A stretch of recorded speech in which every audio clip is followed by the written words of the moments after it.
चलो तो स्टार्ट करते हैं ऑसिलेशन का नेक्स्ट लेक्चर। तो कल के लेक्चर में क्या देखा है एक बार मैं फटाफट रिवाइज करता हूं, उसके बाद हम लोग स्टार्ट करेंगे। हमने देखा है स्प्रिंग पेंडुलम।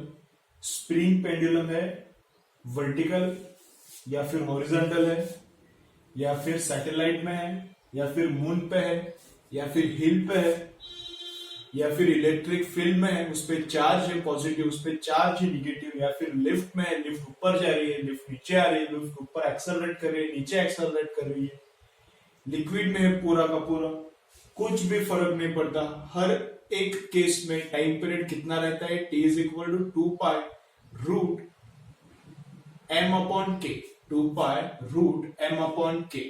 ठीक है, चलो उसके बाद देखा पार्शियली लिक्विड में अगर सॉलिड पार्शियली लिक्विड में पार्शियली लिक्विड के बाहर है तो टाइम पीरियड कितना रहता है, तो टाइम पीरियड कम हो जाता है। तो टाइम पीरियड क्या होता है, कम हो जाता है, थोड़ा अंदर लिक्विड के थोड़ा लिक्विड के बाहर ऐसा है तो टाइम पीरियड कम हो जाता है।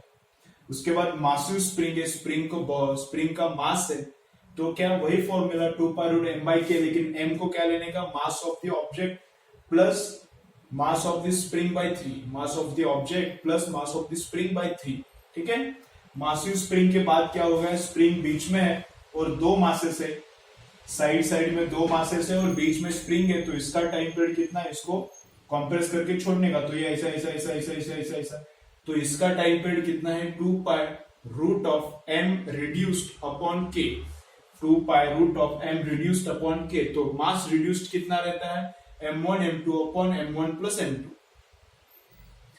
देन कॉम्बिनेशन ऑफ स्प्रिंग्स देखा है, अगर स्प्रिंग्स में दोनों स्प्रिंग्स में अगर टेंशन सेम है, अगर दोनों स्प्रिंग्स में टेंशन सेम है तो क्या है, स्प्रिंग्स सीरीज में है, और सीरीज में रिजल्टेंट के कैसे निकालने का, 1 upon K resultant is equal to 1 upon k1 plus 1 upon k2, उल्टा करके ऐड करने का। और पैरेलल में क्या रहता है, एक्सटेंशन सेम, पैरेलल में क्या रहता है, स्प्रिंग्स में एक्सटेंशन सेम, तो वहां पे रिजल्टेंट के कैसा निकालना है, डायरेक्ट एडिशन करने का। ठीक है, चलो तो आज क्या करेंगे हम, इस पे न्यूमेरिकल्स करेंगे आज। ठीक है, चलो तो स्टार्ट करते हैं। देखो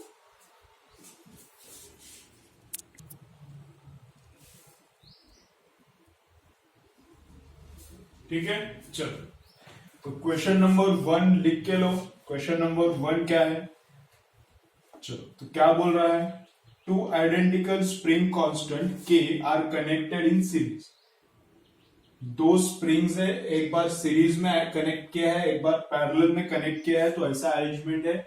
यहां पे स्प्रिंग्स क्या कनेक्ट किया है, सीरीज में कनेक्ट किया है, और सेकेंड केस में क्या किया है, दोनों स्प्रिंग्स को पैरेलल में कनेक्शन किया है।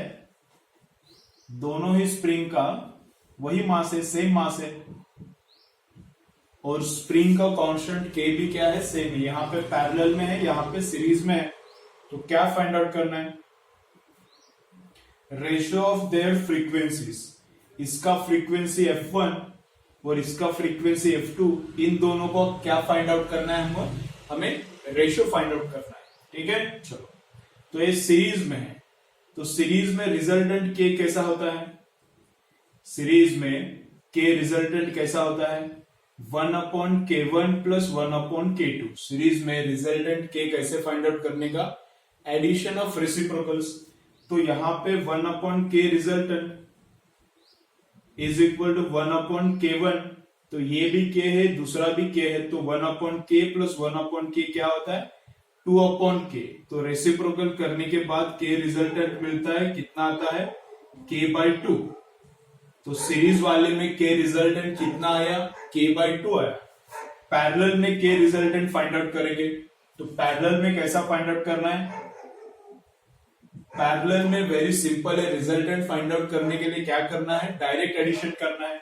तो यहाँ पे k1, यहाँ पे k2, तो k1 प्लस k2, तो k प्लस k, तो k रिजल्टेंट कितना आएगा, यहाँ पे 2k। अब इसके बाद हमें क्या फाइंड आउट करना है, यहां पे इस मास का फ्रीक्वेंसी और यहां पे इस मास का फ्रीक्वेंसी, इन दोनों फ्रीक्वेंसीज का हमें रेशियो फाइंड आउट करना है। ठीक है, ओके। तो फ्रीक्वेंसी 1 अपॉन फ्रीक्वेंसी 2। अब फ्रीक्वेंसी क्या रहता है, फ्रीक्वेंसी टाइम पीरियड का रेसिप्रोकल रहता है। तो फ्रीक्वेंसी f1 ऊपर है तो उसका टाइम पीरियड नीचे है, f2 नीचे है तो उसका टाइम पीरियड t2 ऊपर है। ठीक है, चलो टाइम पीरियड का फॉर्मूला क्या है, टाइम पीरियड का फॉर्मूला है 2 pi root m upon k, यहां पर भी 2 pi root m upon k।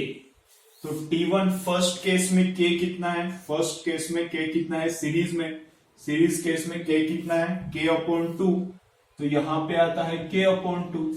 ठीक है, और पैरेलल में सेकेंड केस में पैरेलल में है तो यहां पे k का वैल्यू कितना आता है, 2k आता है, तो यहां पे 2k, तो पाई 2 पाई m कैंसल, k कैंसल। ठीक है, तो देखो यहां पे रेशो कितना आता है, टोटल में रूट में लेता हूं, टोटल में रूट में लेता हूं तो ये 1/2। ओके, और यहां पे कैसा लिखेंगे 1/2, और नीचे क्या बचता है, ये इसका डिनोमिनेटर है, उसके डिनोमिनेटर में भी नीचे है, तो इसको कैसा लिखूंगा मैं, root divided by root of 2। एक यहां पे स्टेप में एक्स्ट्रा करता हूं, देखो अंडरस्टैंड करो, थोड़ा वहां पे थोड़ा कंफ्यूजन हो सकता है, डिफिकल्ट लग सकता है। ऊपर क्या है, देखो ऊपर क्या बचता है 1/2। ठीक है, 1/2 ना, बाकी सब गया है। नीचे क्या है, रूट ऑफ 1 अपॉन, इधर 1 ना, अपॉन इधर नीचे कितना है 1/2। तो ये डिनोमिनेटर का डिनोमिनेटर ऊपर जाके बैठता है, 2 इधर जाके बैठता है, तो 1/2 डिवाइडेड बाय नीचे वाला 2 आता है, इसका वैल्यू कितना आता है 2। अगर नहीं समझ रहा तो इतना ही बाजू में रफ में करके देखो, इसका वैल्यू आता है 2 और 1/2 डिवाइडेड बाय दिस 2। ठीक है, ओके, रूट ऑफ 2 नहीं आएगा, वो रूट मैंने कॉमन लिया है। ठीक है ना, ओके, तो क्या डिवीजन मतलब क्या आता है, डिवीजन मतलब मल्टीप्लीकेशन बाय रेसिप्रोकल, तो 1/2 इंटू 1/2, तो ये 1/4 आता है, रूट लेने के बाद 1/2, तो आंसर क्या आएगा, फ्रीक्वेंसीज का रेशो क्या आता है 1/2। सिंपल सिंपल, फ्रीक्वेंसी का रेशो फाइंड आउट करना है, तो टाइम पीरियड का रेशो फ्रीक्वेंसी के रेशो का बराबर उल्टा, टाइम पीरियड का फॉर्मूला लिखा तो वहां पे k आता है, तो सीरीज के लिए k कितना होता है वो पुट किया, पैरेलल के लिए k कितना होता है वो पुट किया, आंसर निकाला। ठीक है, चलो पॉज करो और पूरा क्वेश्चन और आंसर दोनों लिख के लो, फिर नेक्स्ट क्वेश्चन करेंगे। ठीक है, चलो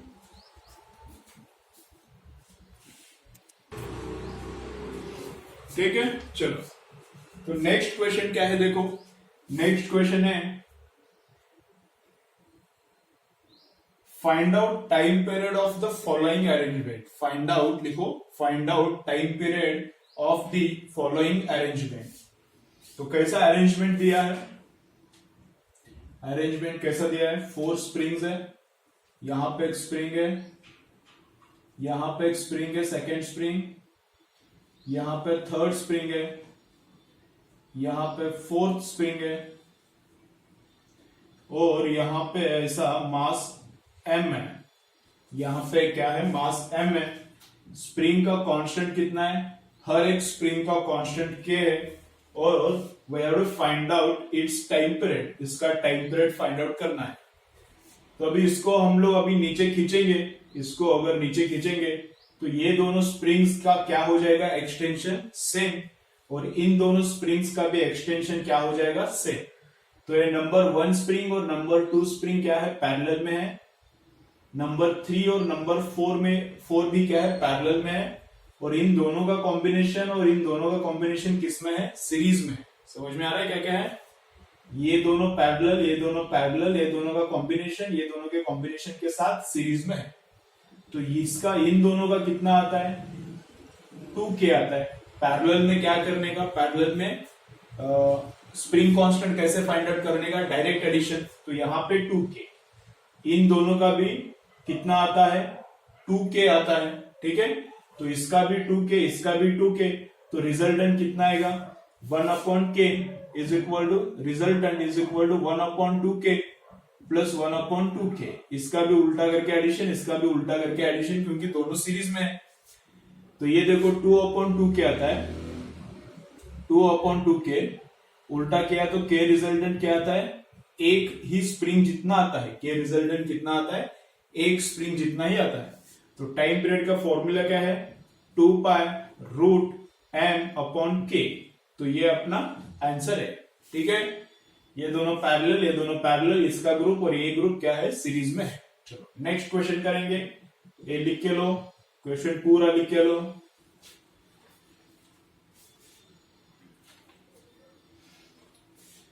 हर एक क्वेश्चन लिख के लो, ओके, नोट्स अच्छे से बना। चलो नेक्स्ट क्वेश्चन में करता हूं, ये लिख के हुआ तो ये पॉज छोड़ो और आगे का वीडियो देखो, आगे का क्वेश्चन देखो। चलो नेक्स्ट वीडियो देखो क्या बोल रहा है। अ ब्लॉक ऑफ मास 500 ग्राम, ऐसा है ब्लॉक है, मास कितना है उसका 500 ग्राम मतलब 0.5 kg, connected to a spring of spring constant k is equal to 312। तो स्प्रिंग कांस्टेंट ये है 312.5 newton per metre, 312.5 newton per metre on a frictionless table, on a frictionless table, ऐसा, ठीक है। तो क्या फाइंड आउट किया है, the block is pulled a distance of 5 centimetre, ऐसा इधर 5 सेंटीमीटर पुल किया, ये इसका मेन पोजीशन है ब्लॉक का, इधर खींचा, कितना डिस्टेंस तक खींचा उसको 5 सेंटीमीटर तक खींचा और छोड़ दिया, तो इधर आएगा ऑसिलेशन अपना चालू कर देगा, इधर खींचने का छोड़ देगा, तो ये अपना ऑसिलेशन चालू है, ठीक है। तो क्या फाइंड आउट करना है, we have to find out time period, we have to find out time period. अब ये मास है, यहाँ पे क्या है, और इससे इसका कुछ यूज होने नहीं वाला अब हमें, लेकिन फिर भी इसका एक्सप्लेनेशन में देता हूं। ये क्या है, 5 सेंटीमीटर खींच के छोड़ दिया तो इसका एम्पलीट्यूड कितना रहेगा, 5 सेंटीमीटर ही रहेगा। अभी ये इक्विलिब्रियम पोजीशन इधर है और इधर 5 सेंटीमीटर खींच के छोड़ दिया, तो इधर 5 सेंटीमीटर छोड़ दिया तो इधर तक आएगा, वापस इधर 5 सेंटीमीटर, इधर 5 सेंटीमीटर, इधर 5 सेंटीमीटर, समझ रहा है। तो ऐसा ऑसिलेशन करेगा, तो इधर भी 5 सेंटीमीटर जाएगा, इधर भी 5 सेंटीमीटर कॉम्प्रेस करेगा, तो एम्पलीट्यूड कितना रहेगा इस स्प्रिंग का, इस सिस्टम का एम्पलीट्यूड रहेगा 5 सेंटीमीटर। अगर 10 सेंटीमीटर खींच के छोड़ दिया तो 10 सेंटीमीटर एम्पलीट्यूड मारेगा, 2 सेंटीमीटर खींच के छोड़ दिया तो 2 सेंटीमीटर एम्पलीट्यूड मारेगा, ठीक है। तो टाइम पीरियड का फॉर्मूला क्या रहेगा, 2 pi root M by K, M है 0.5, के कितना है 312.5, कैलकुलेट करो अब कितना आता है देखो, ठीक है।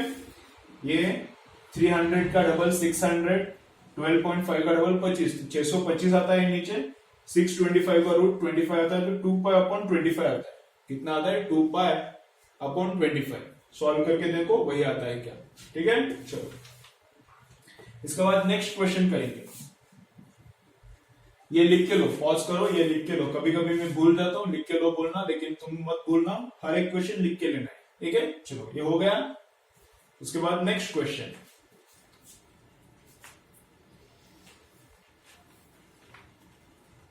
देखो क्या बोल रहा है, ऐसा स्प्रिंग है और वर्टिकली सस्पेंडेड है, spring is suspended vertically and mass of 1 kilogram is connected, mass of 1 kilogram is connected। अब जब 1 किलोग्राम कनेक्ट करता है तब एक्सटेंशन कितना होता है, एक्सटेंशन कितना होता है 9.8 सेंटीमीटर, मतलब ये मास इधर अटैच करने के बाद ये नीचे आता है, ये मास इस स्प्रिंग को नीचे खींचता है, कितना सेंटीमीटर से इलोंगेट करता है स्प्रिंग को, 9.8 सेंटीमीटर से इलोंगेट करता है, ठीक है। तो हमें यहाँ पे क्या फाइंड आउट करना है, टाइम पीरियड फाइंड आउट करना है, हमें यहाँ पे क्या फाइंड आउट करना है, इस सिस्टम का we have to find out time period, ठीक है। चलो तो टाइम पीरियड का formula 2 pi root M by K, M है लेकिन के अभी निकालना है, तो के कैसे निकालेंगे, देखो ये 1 kg का मास अटैच करने के बाद 1 kg इसको नीचे खींचेगा, कितना फोर्स से नीचे खींचेगा, फोर्स का फॉर्मूला क्या रहता है, force is equal to K X, force is equal to K X रहता है, लेकिन इस 1 kg ने स्प्रिंग के ऊपर कितना फोर्स लगाया, 1 kg ने स्प्रिंग के ऊपर कितना फोर्स लगाया, वो कैसे निकालेंगे हम लोग, mg का फॉर्मूला यूज करना पड़ेगा, तो मास 1 इंटू जी 9.8, इतना फोर्स है इस स्प्रिंग के ऊपर, बिकॉज ऑफ दिस मास कितना फोर्स लगाता है, mg फोर्स लगाता है बिकॉज ऑफ ग्रेविटी, और स्प्रिंग के अंदर फोर्स कैसा कैलकुलेट करते हैं हम लोग, K इंटू एक्स। तो x कितना दिया है 9.8 सेंटीमीटर, मीटर में करने के लिए 100 से मैंने डिवाइड किया। तो 9.8 कैंसिल होता है, 100 इधर आने के बाद हमको K का वैल्यू मिलता है। हमें किसका वैल्यू मिलता है, K का वैल्यू मिलता है। अब K का वैल्यू मिलने के बाद टाइम पीरियड निकालना एकदम आसान है। तो टाइम पीरियड बोलो कैसा आएगा, 2 पाई रूट m बाई के। m कितना है 1 पुट करो, k कितना है 100 पुट करो। तो 2 पाई अपॉन 1 का रूट 1 ही आएगा, 100 का रूट कितना आएगा 10। तो ये आंसर आएगा 2 पाई अपॉन 10 सेकेंड्स, या फिर पाई अपॉन 5 जो ऑप्शन में है वो लिखो, ठीक है। या फिर पाई का वैल्यू पुट करके निकालना है तो वैसा भी निकालो, 0.628 सेकेंड्स, ऐसा भी आ सकता है, ठीक है। चलो नेक्स्ट देखो क्या है, नेक्स्ट न्यूमेरिकल देखो। पॉज करो, वीडियो पॉज करो, पूरा लिख के लेने का, हर एक क्वेश्चन लिख के लेने का, ठीक है। चलो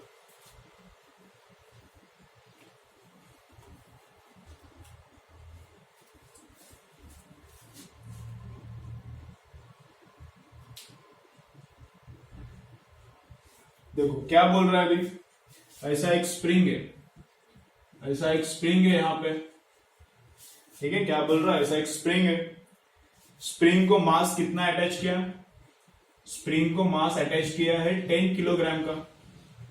फिर बाद में क्या है, spring constant is 10 newton per metre, spring constant is 10 newton per metre, ठीक है। उसका वेलोसिटी दिया है 40 सेंटीमीटर पर सेकेंड, एम्पलीट्यूड भी दिया है, एम्पलीट्यूड दिया है 0.5 मीटर। तो क्या फाइंड आउट करना है, उसका वेलोसिटी है 40, लेकिन कब है वो फाइंड आउट करना है। इट्स वेलोसिटी इज 40, लेकिन when its velocity is 40 we have to find out its displacement. समझ में आ रहा है, this is k, this is mass of the object, this is amplitude, मतलब इतना 50 सेंटीमीटर नीचे जाता है, 50 सेंटीमीटर ऊपर, 50 नीचे 50 ऊपर, राइट, ओके।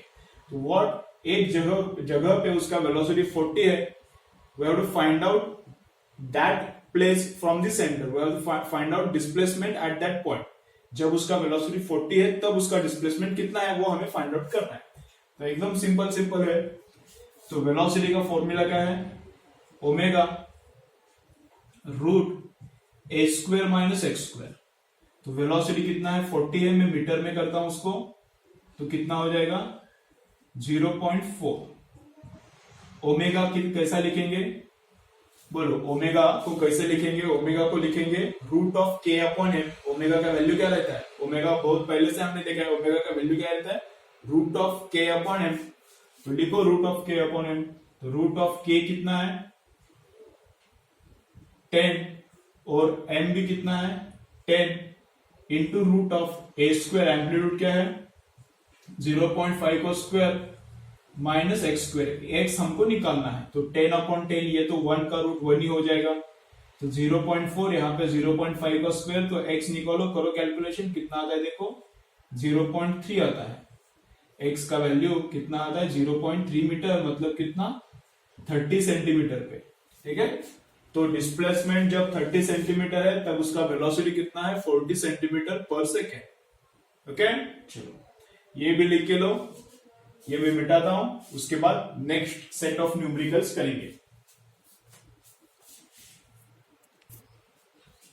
ठीक है। चलो नेक्स्ट न्यूमेरिकल करते हैं, देखो क्या है। Two springs A and B with spring constants 2k and k। दो स्प्रिंग्स है, two springs A and B with spring constants 2k and k। इसका स्प्रिंग कांस्टेंट 2k है, इसका स्प्रिंग कांस्टेंट k है। Are stretched separately by same suspended weight. तो यहां पर भी मास m ही अटैच किया, यहां पर भी मास m ही अटैच किया है, सेम वेट से स्ट्रेच किया उसको। तो then ratio between the work done in stretching A and B। तो work done to stretch A divided by work done to stretch B इन दोनों का हमें क्या फाइंड आउट करना है, रेशो फाइंड आउट करना है। ठीक है, चलो तो देखो कैसे करेंगे। यहां पे एक्सटेंशन कितना होता है उसको मैं x एज्यूम करता हूं और x1 एज्यूम करता हूं। यहां पे एक्सटेंशन कितना होता है उसको मैं x2 एज्यूम करता हूं। ठीक है, तो F is equal to K x. Formula क्या है फोर्स का, F स्प्रिंग के लिए फोर्स का फॉर्मूला क्या है, F is equal to K x. तो ये मास स्प्रिंग के ऊपर कितना फोर्स लगाता है, mg। सिमिलरली ये मास भी स्प्रिंग के ऊपर कितना फोर्स लगाता है, mg। तो दोनों केसेस में फोर्स लगाया हुआ क्या है, सेम है, mg mg। ठीक है, यहां पे k कितना है, 2k है, और यहां पे एक्सटेंशन कितना होगा वो हमने एज्यूम किया है x1। यहां पे स्प्रिंग कांस्टेंट कितना है, k, और यहां पे एक्सटेंशन कितना होगा, that we have assumed as x2।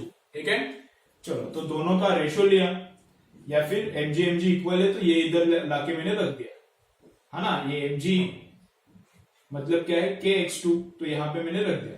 तो kx2 is equal to 2kx1, k cancel, तो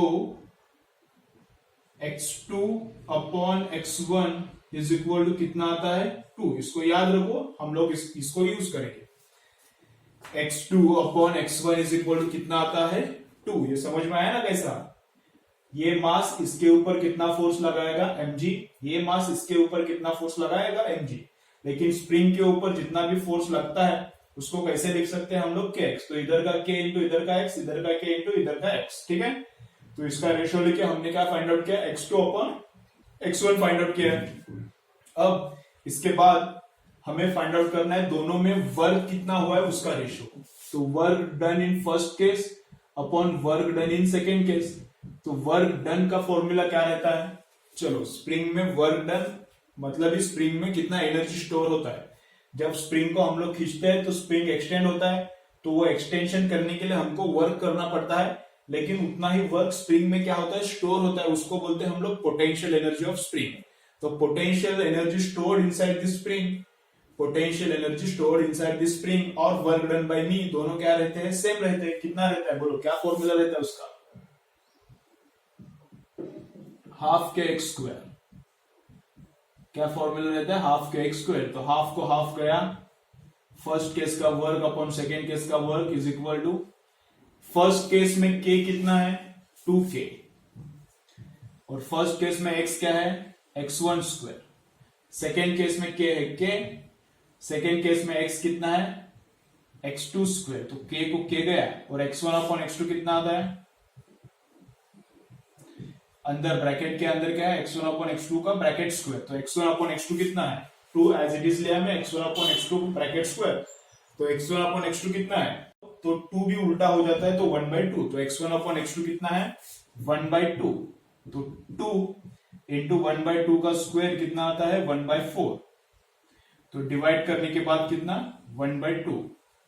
work done in first case and work done in second case कितना, 1:2। आंसर क्या है, आंसर क्या है, 1:2। ठीक है, चलो वीडियो पॉज करो, पूरा आंसर लिख के लो, अच्छे से लिख के लो। ठीक है, लेक्चर का टाइम कम है, लेकिन तुमको लिखने में बहुत टाइम लगने वाला है। जितना लेक्चर का टाइम है उससे डबल टाइम लगता है लिखने को, मतलब उतना ही टाइम। 40 मिनट का लेक्चर है तो और 40 मिनट लगेगा।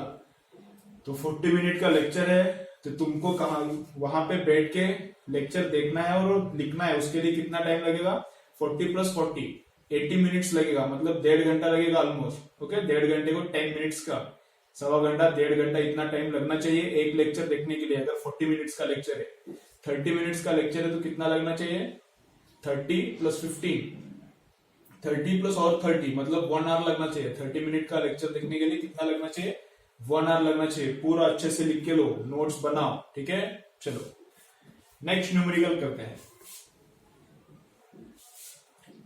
पूरा लिख के लिया, चलो नेक्स्ट करेंगे। क्या न्यूमेरिकल है,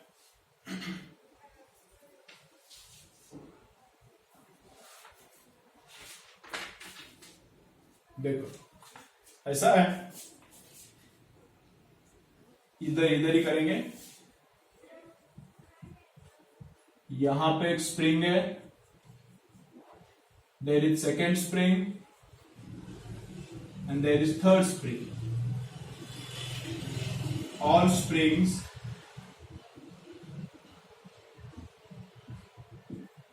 K1 स्प्रिंग कांस्टेंट K1 और यहाँ पे स्प्रिंग कांस्टेंट कितना है K2 है, और हमें क्या फाइंड आउट करना है, we have to find out K resultant. इन तीनों स्प्रिंग्स का रिजल्टेंट स्प्रिंग कांस्टेंट कितना है, that we have to find out. चलो तो ड्राइंग करो और नीचे लिखो find out resultant spring constant. Simple question है, पॉज करो, तुम लोग ट्राई करो, आता है तो अच्छा है, नहीं आता है तो इधर देखो आंसर फिर, ठीक है। चलो चलो ट्राई करो एक बार, उसके बाद ही आंसर देखने का।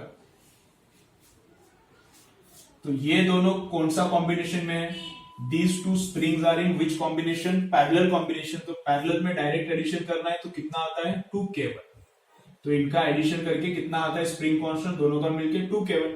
और ये वाला कॉम्बिनेशन और ये दोनों कौन से कॉम्बिनेशन में है, सीरीज में। ये वाला और ये वाला, ये कौन से कॉम्बिनेशन में है, सीरीज में।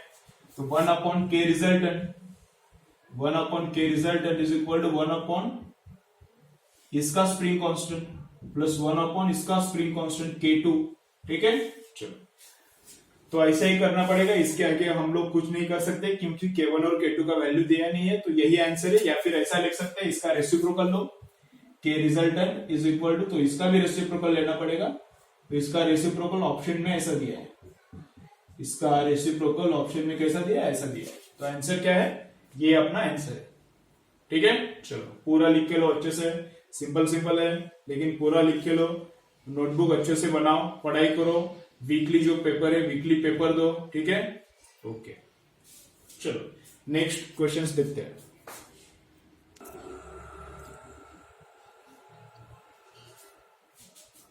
ठीक है चलो तो नेक्स्ट क्वेश्चंस देखो, नेक्स्ट क्वेश्चन क्या है, देखो यहां पे एक स्प्रिंग है, यहां पे एक स्प्रिंग है, स्प्रिंग कांस्टेंट K है और यहां पे मास कितना है M। यहां पे सेकेंड स्प्रिंग है,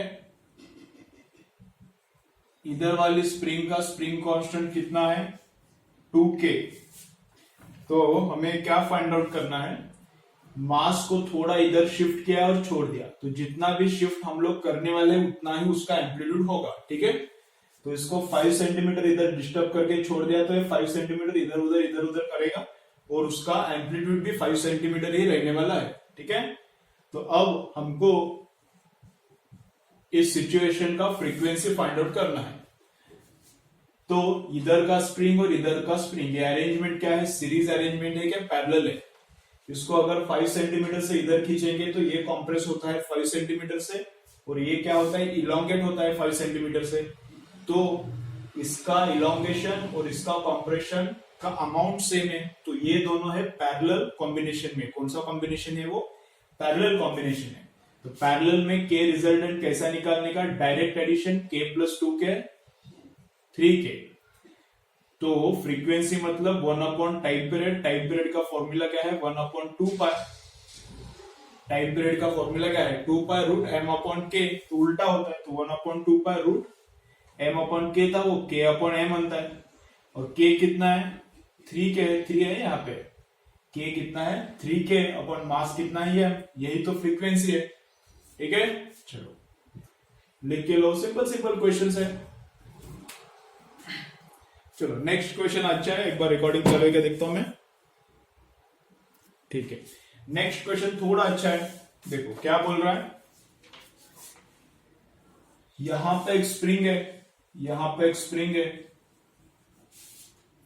इसका स्प्रिंग कांस्टेंट क्या है K है, और यहां पे मास कितना लगा है 4 kg का।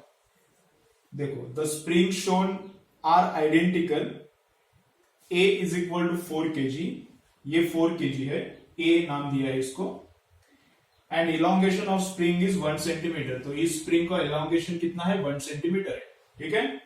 दूसरा अरेंजमेंट क्या है, in second arrangement first spring उतना ही स्प्रिंग कांस्टेंट, और वैसा एक स्प्रिंग उसके नीचे, और यहां पे मास अटैच किया है 6 किलोग्राम का। और अब क्या पूछा है, the elongation produced because of 6 kg, इनमें 6 kg कितना इलोंगेशन प्रोड्यूस करता है। तो यहाँ पे इलोंगेशन इज गिवन 1 एंड ये दोनों का मिलके इलोंगेशन ना, हर एक का अलग अलग नहीं निकालने का, तो दोनों का मिलके इलोंगेशन कितना है that we have to find out यहाँ पे। ठीक है, चलो तो कैसे करेंगे, F is equal to kx। तो फर्स्ट केस में ये F is equal to kx apply करते हैं। हमने फोर्स अप्लाई कितना किया, इस स्प्रिंग पे कौन फोर्स अप्लाई कर रहा है, ये मास। तो मास ने कितना फोर्स अप्लाई किया है, ग्रेविटी नीचे खींचता है, तो ग्रेविटी इसको कितने से नीचे खींचता है, mg से। तो ये 4 और g, तो फोर्स कितना लगा स्प्रिंग पे, तो फोर्स स्प्रिंग पे कितना लगा 4 into g is equal to k into x कितना दिया है 1, x कितना दिया है 1। अभी x को तुम्हें मीटर में लिखना है तो मीटर में लिखो, कोई प्रॉब्लम नहीं है। तो कितना 1 इंटू 10⁻⁻², मीटर में लिखा है। ठीक है, चलो तो सेकेंड केस में फोर्स कितना लगा है, सेकेंड केस में फोर्स लगाया है 6 kg ने, तो 6 kg कितना फोर्स लगाएगा m इंटू जी। तो m है 6 इंटू जी, तो mg is equal to k into x. यहां पे लेकिन k कितना आएगा, ये सीरीज अरेंजमेंट है, तो सीरीज में k कितना आता है, रफ में कैलकुलेट करो, पॉज करो, कैलकुलेट करके देखो सीरीज में k इसका और इसका मिलके कितना होता है। सीरीज में k कितना होता है, उल्टा करके एडिशन, तो यहाँ पे k होता है आधा होता है, k/2 होता है, तो k होता है हाफ। और एक्सटेंशन कितना, तो वही तो फाइंड आउट करना है, अभी एक्सटेंशन कितना है। ठीक है, चलो तो दोनों का रेशियो लेता हूं मैं, left upon left, right upon right, तो ये जी कैंसिल, 4/6 इज इक्वल टू के कैंसिल हो गया, ऊपर कितना 1 इंटू 10⁻², और नीचे क्या है के कैंसिल, तो नीचे क्या आएगा 1/2, के कैंसिल हो गया ना, तो बचता क्या है 1 इंटू x2, तो ये 2 ऊपर चढ़ता है, x2 इधर भेजने का, तो x2 इधर आया, x2 इधर आया, 4/6 उधर जाता है, तो 6/4 लिखा मैंने, नीचे का 2 ऊपर चढ़ता है, तो 2, समझ रहा है ना, 6 ऊपर चढ़ के बैठा, 4 नीचे गया इधर, x2 इधर गया, और ये नीचे वाला 2 ऊपर जाता है, तो इंटू 10 कितना आता है -2।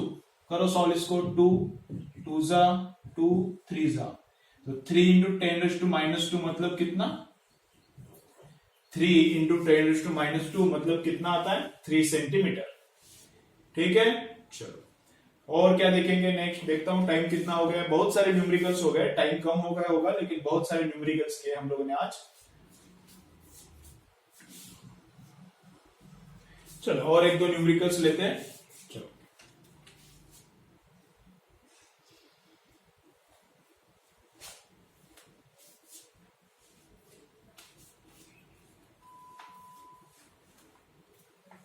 अभी सिंपल, एकदम सिंपल न्यूमेरिकल है। क्या बोला है, बॉडी का मास दिया है 0.98 kg, mass of body is given है 0.98 kg, and spring constant is given as 4.84 newton per metre. और क्या फाइंड आउट करो बोला है, find out angular frequency, mass दिया है k दिया है and find out angular frequency. तो एंगुलर फ्रीक्वेंसी क्या रहता है, ओमेगा रहता है एंगुलर फ्रीक्वेंसी, या फिर उसको कभी कभी एंगुलर वेलोसिटी भी बोलते हैं, वो रहता है ओमेगा। ओमेगा का फॉर्मूला क्या रहता है, बोलो, root of k by m, जो वैल्यूज दिया है वो पुट करो, काम हो गया। तो k कितना है 4.84 अपॉन ये नीचे कितना है 0.98। ठीक है, तो वो सॉल्व करो, कितना आता है देखो, तो 2 पॉइंट से शिफ्ट करता हूं मैं, तो ये 2 पॉइंट से शिफ्ट किया तो इधर 484, ये 2 पॉइंट से शिफ्ट किया तो इधर क्या होता है 98, तो 484 का रूट आता है 22। 98 को कैसे लिखेंगे हम लोग, 49 का 2 टाइम्स, 98 को कैसे लिखेंगे 49 का 2 टाइम्स, 49 का रूट निकलता है कितना 7, और अंदर क्या रखना पड़ेगा √2, तो 22 अपॉन 7 √2। ठीक है, चलो नेक्स्ट न्यूमेरिकल देखते हैं, थोड़ा ये मिटा था, उसके बाद नेक्स्ट न्यूमेरिकल्स। देखो यहां पे बताना था ओमेगा का यूनिट क्या आएगा, ओमेगा का यूनिट आएगा रेडियन पर सेकेंड। ओमेगा का यूनिट क्या आएगा, रेडियन पर सेकेंड। ठीक है, चलो आज का फाइनल न्यूमेरिकल करते हैं, फिर ऑफ करेंगे। चलो क्या,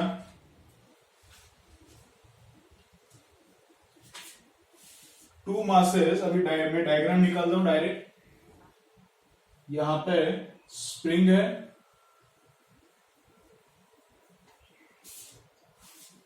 और यहां पे दो मासेस अटैच किया है। यहां पे एक है मास m1 और इमीडिएटली उसके नीचे एक मास है m2, दोनों मास अटैच किया है। Spring constant is k। अब क्या बोला है, when the masses are in equilibrium, दोनों मासेस रखने के बाद ये दोनों मिलके इसको कुछ तो खींचते हैं। ठीक है, तो देखो m2 अकेला लगाया, हमने इसको m2 लगाया तो स्प्रिंग ओरिजिनली यहां तक था, स्प्रिंग ओरिजिनली यहां तक था। ये m2 लटकने के बाद स्प्रिंग इधर तक आ गया, ये m2 उसको लटकाया तब स्प्रिंग इधर तक आ गया, किधर तक, इधर तक, और m1 भी उधर उसमें डाला। अगर m2 अकेला लटक रहा है, m2 अकेला हैंग हो रहा है तो स्प्रिंग इधर तक आता है, कोई भी नहीं हैंग हो रहा तो स्प्रिंग का ओरिजिनल लेंथ है, ये स्प्रिंग का ओरिजिनल लेंथ है। ये m2 उसमें पुट करने के बाद इधर तक आया और m1 पुट करने के बाद किधर तक आया है, ये यहां तक, इधर तक मैं स्प्रिंग पकड़ रहा हूं। m1 पुट करने के बाद इधर तक आता है। तो अब इसके बाद क्या बोल रहा है, if m1 is removed without disturbing the system find out amplitude. If m1 is remove, ये m1 को रिमूव किया तो इस सिस्टम का एम्पलीट्यूड कितना रहेगा, अगर m1 को निकाल दिया तो एम्पलीट्यूड कितना रहेगा। देखो एम्पलीट्यूड क्या रहता है, यहां पे मैं और एक स्प्रिंग निकालता हूं,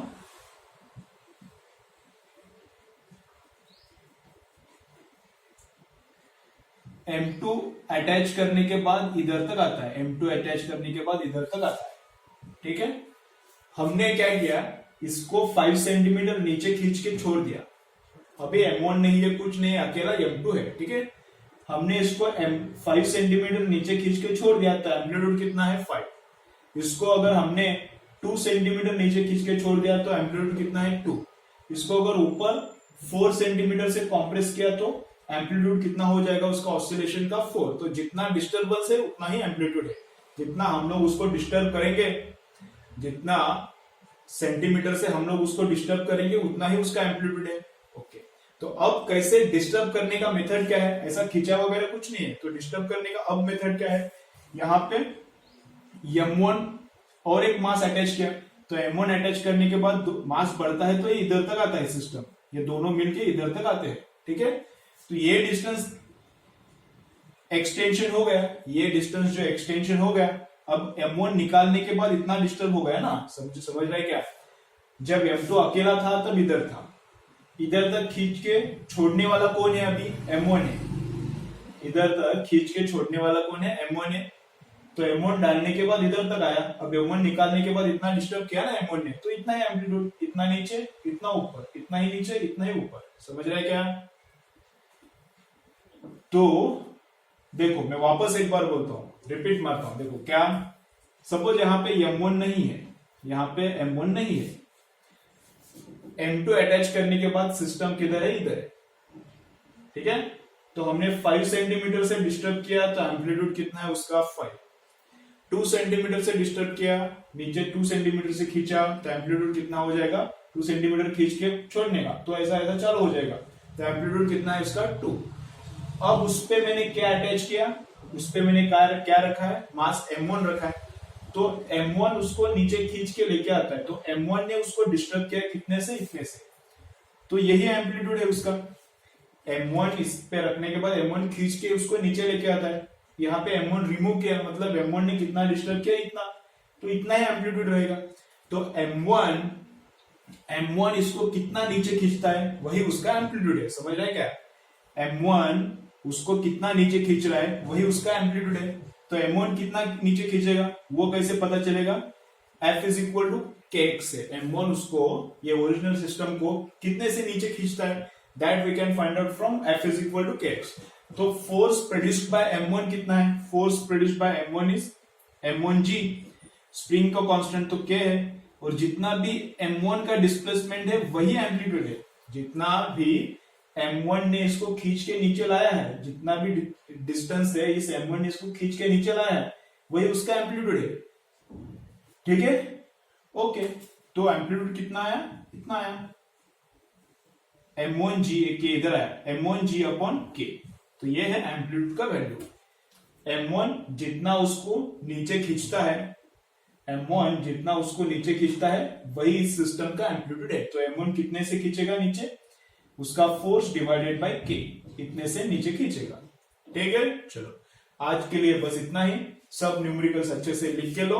नेक्स्ट लेक्चर में हम लोग क्या करेंगे, थोड़े न्यूमेरिकल्स करेंगे और डैम्प्ड ऑसिलेशंस वाला पार्ट बचा है अभी हमारा, वो डैम्प्ड ऑसिलेशंस वाले पार्ट का हम लोग थ्योरी देखेंगे। ठीक है, चलो नेक्स्ट लेक्चर में मिलते हैं।